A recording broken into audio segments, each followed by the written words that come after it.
stimulation de l'HCL. C'est pour cette raison que chez certaines personnes qui présentent un ulcère, une perforation d'ulcère, c'est-à-dire une fois que l'estomac est perforé et le liquide gastrique va passer dans le péritoine, à ce moment, le chirurgien va intervenir. Qu'est-ce qu'il peut faire? Il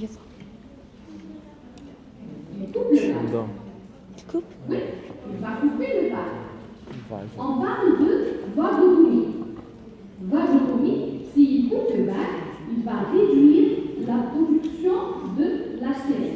Mais attention, on ne peut pas pratiquer la vagotomie chez tous les malades. Nous allons voir pourquoi on ne peut pas le pratiquer dans la sécrétion biliaire.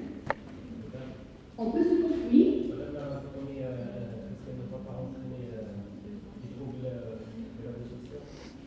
Nous allons le voir par la suite. Pas des troubles de la digestion, mais elle sera responsable d'une autre pathologie. Donc, la vagotomie biophysique chez l'homme, mais pas chez l'homme. Et nous allons le voir par la suite pourquoi. Donc, en cas d'urgence et en cas d'une perforation d'ulcère, le chirurgien peut couper le bas et on parle de vagotomie. Et à ce moment, on peut réduire la sécrétion de l'HCL. Maintenant, on a parlé des IPP qui sont responsables de la réduction de la production de l'HCL. On a parlé de la vagotomie dans le traitement de l'ulcère. Il existe une autre molécule qui peut réduire la production de l'HCL et on parle des anti-H2. C'est les antihistaminiques. Les antihistaminiques comme la ranitidine, elle va agir en inhibant les cellules H. Elle inhibe les cellules H et par conséquent, elle réduit la production de l'histamine. Par conséquent, elle réduit la production de l'HCL. Donc, on a trois méthodes pour réduire la production de l'HCL. Une chirurgicale qui est la vagotomie et deux médicamenteuses. Une, c'est les IPP comme l'oméprazole et les anti-H2 comme la ranitidine. C'est clair? Des questions? Donc, on a vu la phase gastrique à côté de la stimulation de la production de l'HCL. Le bas est responsable également de stimulation de la production de pepsine et de facteurs intrinsèques, c'est-à-dire le VAC, le 10, le parasympathique, et il va stimuler la sécrétion de l'HCL et la sécrétion de pepsine. Passons à la phase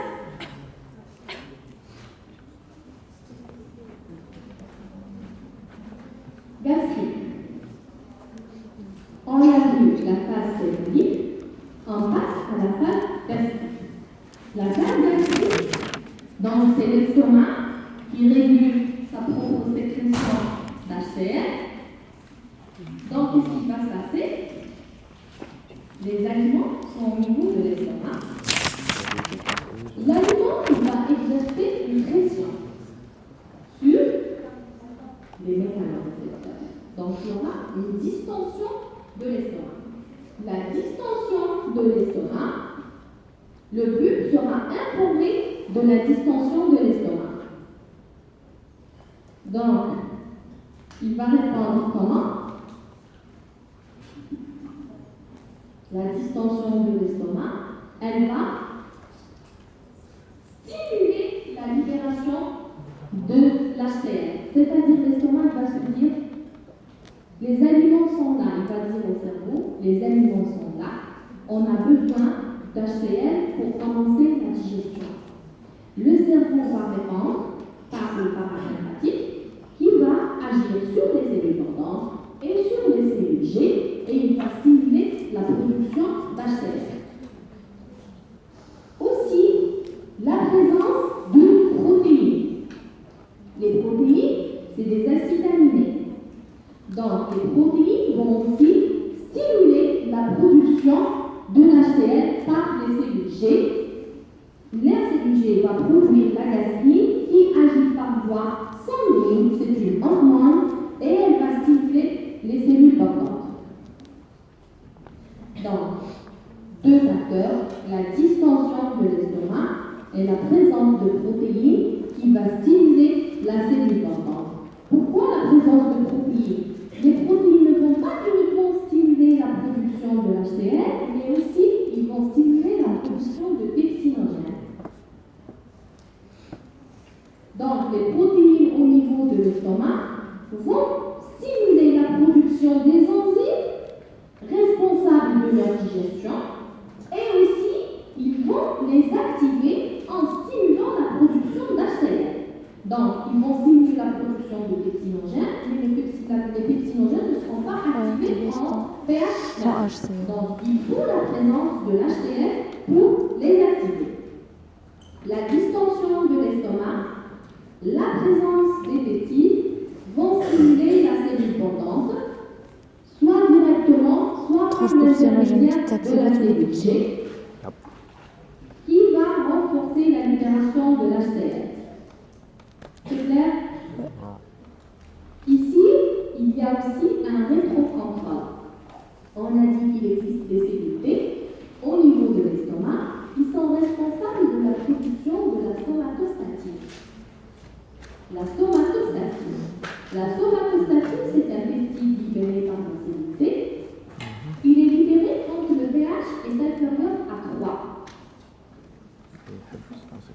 Si le pH est inférieur à 3, il va stimuler les cellules T, ils vont produire de la somatostatine. La somatostatine, elle va dire à la cellule portante, arrêtez de sécréter l'HCl, c'est suffisant. Comment? En inhibant les cellules T et en inhibant les cellules H. C'est un mécanisme de rétrocontrôle négatif. Donc, quand le pH est inférieur à 3, les cellules T sont stimulées, ils vont libérer la somatostatine qui va inhiber les cellules H et les cellules G et par conséquent, elle réduit la production de l'HCl. C'est toujours au niveau gastrique. C'est clair? Pardon?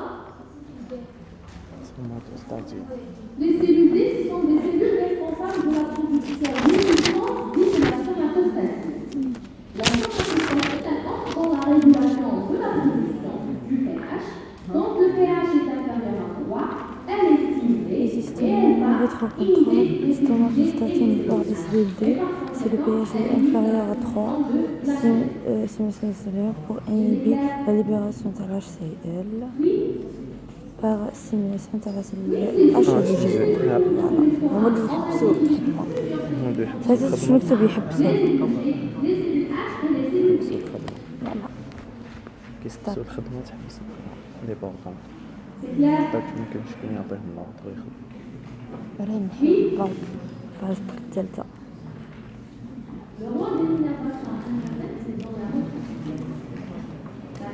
بس بالك بس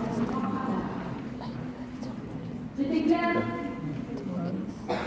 On a vu la phase céphalique, on a vu la phase gastrique, passons à la phase intestinale. La phase intestinale, donc c'est le duodénum qui intervient dans la régulation de la production de l'HCl. Comment?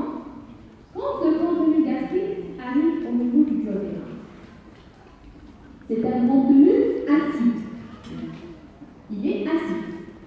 L'acidité du contenu gastrique dans le duodénum, elle va stimuler la cellule duodénum qui va produire une substance ou un peptide appelé la sécrétine. Voilà, vous remarquez sur le schéma, le proton H+ qui se trouve au niveau du duodénum, il va stimuler le duodénum qui va libérer la sécrétine et la sécrétine va exercer un rétrocontrôle négatif sur la cellule portante. C'est-à-dire que le duodénum, il va dire à l'estomac que le contenu acide, ton contenu gastrique, ton contenu acide est ici, c'est pas la peine de sécréter plus d'HCl. Il a traversé la muqueuse, la paroi ou la lumière gastrique et il est maintenant au niveau du duodénum.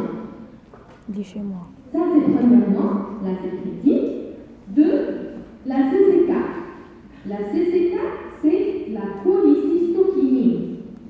La cholécystokinine, c'est un oxypeptide libéré par le duodénum. Il est stimulé en présence des acides aminés et des acides gras au niveau du duodénum. On a mangé des acides aminés, on a mangé des acides gras, ils vont passer de l'estomac vers le duodénum. Leur présence au niveau du duodénum stimule la cellule duodénale. Elle va libérer la CCK. La CCK, dans la CCK, il y a à boire et à manger. Je vous le dis franchement que dans des bouquins, ils ont dit qu'elle stimule la sécrétion d'HCl, et dans d'autres bouquins, ils disent qu'elle inhibe la sécrétion de l'HCl. Donc nous allons la retenir comme ça. Elle va inhiber la sécrétion de l'HCl. Peut-être que vous allez voir dans les bouquins, vous allez retrouver une action positive sur la sécrétion d'HCl. Donc, je vous dis, dans les bouquins, elle stimule, dans d'autres, elle inhibe. Nous allons retenir qu'elle va inhiber la sécrétion de l'HCl. C'est la C'est un liquide libéré par les cellules duodénales suite à une stimulation c'est juste la partie la plus intestin. كتلقى في البول alimentaire في الدم يقول كاينين حوايج يحبسوا الانياب الاشتيال يحبسوا هي وكاين اللي ينقصوا كاين اللي عيد ما قبل ينقصوا الاسيديتي في البول alimentaire باش ينقصوا الاسيديتي نقول لك اني يبغى متربكين بالبيباسيون et le GIP, vasoactive intestinal peptide et glucose intestinal peptide. Ces deux peptides sont stimulés en présence des glucides au niveau du duodénum. Donc les glucides vont stimuler toujours la cellule duodénale. Elle va produire ces deux peptides qui vont inhiber la cellule bordante. C'est clair? C'est clair? C'est pas clair? Je reprends. Oui. Donc, on a dit qu'on est maintenant au niveau du duodénum. Les aliments ont passé de l'estomac vers le duodénum. Le contenu gastrique est dans le duodénum. L'acidité est dans le duodénum. Cette acidité qui se trouve au niveau du duodénum, elle va stimuler les cellules duodénales. Les cellules duodénales vont libérer sécrétine. La sécrétine, elle va informer l'estomac que son contenu acide est dans le duodénum, c'est-à-dire qu'il est évacué. Ce n'est pas la peine de libérer de l'HCl parce que les aliments ne sont plus à l'estomac. Donc, la sécrétine libérée par la cellule duodénale, elle va agir sur la cellule bordante. Elle va l'inhiber. Il y aura une réduction de la production d'HCl. Premièrement, la sécrétine. Deuxièmement, la CCK, la cholécystokinine. La cholécystokinine, elle est stimulée en présence d'acides aminés et d'acides gras au niveau du duodénum. Ces éléments vont stimuler la cellule duodénale, elle va produire la cholécystokinine.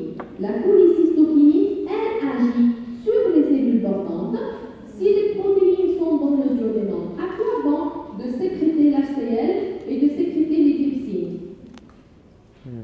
Donc, elle va aussi inhiber la cellule bordante et il y aura une réduction de la production d'HCl. Les glucides maintenant, les glucides dans le duodénum stimulent la cellule duodénale. Elle va produire deux peptides, VIP et GIP, qui vont aussi inhiber la cellule bordante. C'est clair? Des questions? صحيح السيروتونين ديجا استبعاد الاسيديتي على هادو كامل تنزيدو الصدمة. الجلوسيد يدير الديودينام باش يدير واش من سي بي يدير شي سي بيبتيد جلوكوز انترستيسيال بيبتيد و جي بي وحاجة أخرى سي اي بي جي اي بي اي و معرفتش سي اي بي ولا حاجة أخرى. CIP, نكتبها ونشوفها من بعد. Par contre, on n'a pas parlé du rôle du cardiaque. Le cardiaque joue un rôle très important dans la protection de l'œsophage, de la muqueuse œsophagienne, contre l'agressivité du suc gastrique acide. l'entraînement de cardia est permis après que l'aliment passe dans l'estomac, c'est-à-dire après la déglutition, il se perd. Il existe des facteurs qui vont favoriser l'ouverture de ce sphincter. Ça peut être pathologique et on parle de béance du cardia. La béance du cardia, elle peut être congénitale et elle sera responsable d'un passage permanent du contenu gastrique dans l'œsophage et par conséquent une érosion de la muqueuse œsophagienne qui est très grave, c'est-à-dire qui est très dangereux, il peut évoluer vers l'œsophagite. De l'œsophagite, on peut avoir une dégénérescence et par conséquent un cancer de l'œsophage. Et il y a aussi des facteurs créés par l'être humain lui-même.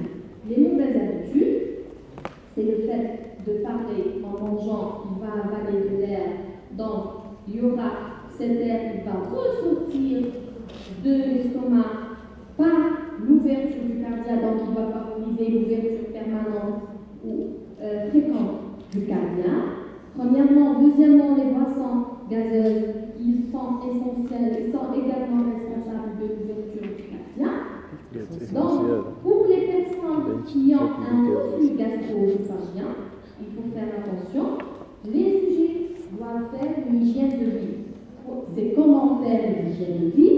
Faire une hygiène de vie, c'est manger sans parler. Fractionné, d'abord. Manger une alimentation saine. Qui dit une alimentation saine, pas d'épices. Pas de gras, parce que le gras c'est acide, il prend beaucoup de temps, il reste à la surface du contenu gastrique. En cas de reflux, il passe au premier. La sérotonine inhibe les cellules portantes. On parle C'est inhibe les molécules de l'intestin, duodénal. Ok, نحاول بزاف كيعني قاعدين لها. plus l'hygiène de vie. de toute façon sûrement que واحدة أنيب وحدة أنيب ودير حاجة خفيفة بصحابك شما غادي ندير الأخرى تيري في الأرض الأخرى تيري في الدي تيري في الجي الأخرى غادي تيري في البغضون إكزامبل كيما لي سيرو هادوك كلشي سبيسيالمون يديرو لاش يديرو حوايج بزاف خفاف. Bon, on pense généralement la douleur intestinale, on dit c'est l'idéal jusqu'à preuve du contraire. L'idéal, c'est l'infarctus du myocarde. On fait un ECG, on ne retrouve rien, on pense à l'œsophagite et on traite le patient en tant qu'un malade qui a l'œsophagite par un idéal. C'est clair? C'est clair. Oui? Des questions? Non? Niente. C'est clair? Des questions? Niente. Pas de questions? خلصنا. Oui? Don't ask please. Let's ask any question. Quel est la mère Shut up please. qui favorise le passage du contenu gastrique. It's the end of our relationship. In English please. أتهلا. والله my love. We can't be together anymore. It's me.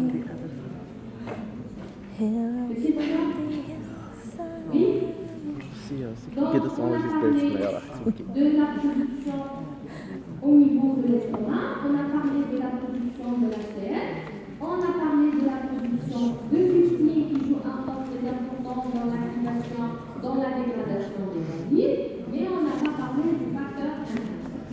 Le facteur intrinsèque, il est libéré par l'estomac et il agit sur l'absorption de la vitamine B12. Tout le monde sait que la vitamine B12 est indispensable, s'il vous plaît, elle est indispensable à l'absorption, à la synthèse des globules rouges. Donc, la vitamine B12 est indispensable à la synthèse des globules rouges. Donc, pour être absorbée, elle va se lier au facteur intrinsèque qui va donner à cette substance une résistance.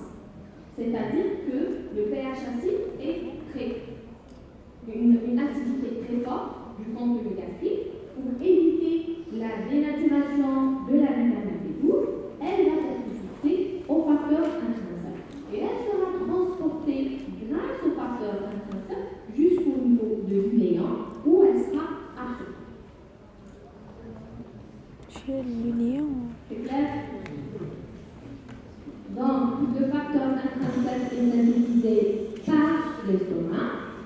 Il va donner une résistance à la vitamine B12.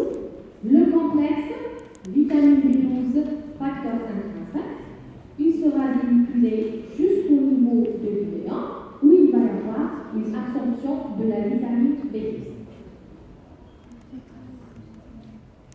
C'est clair? Donc, vous imaginez une personne qui n'a pas d'estomac. Ça existe. On peut faire, en cas d'un cancer de l'estomac, une ablation de l'estomac, une anastomose aux audiodénales. Ça existe. Si l'état de la tumeur gastrique est important, on fait une résection anastomotique. Dans ce cas, pour les patients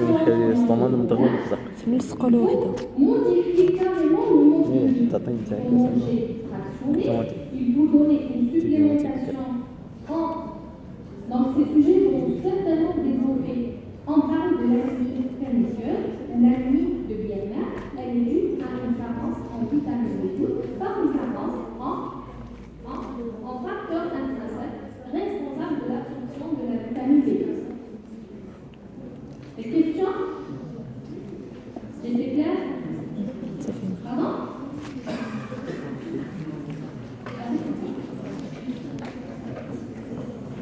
جبهة ولا جبهة لها سويت الحجاب اللي بان شعرها صاير تخربن تصنطن تفوتشا مش عارف اني بارابالا On a vu cette fois la situation gastrique. Il n'y aura pas assez de temps pour commencer la motricité gastrique. Donc nous allons voir la prochaine fois la motricité gastrique. D'accord.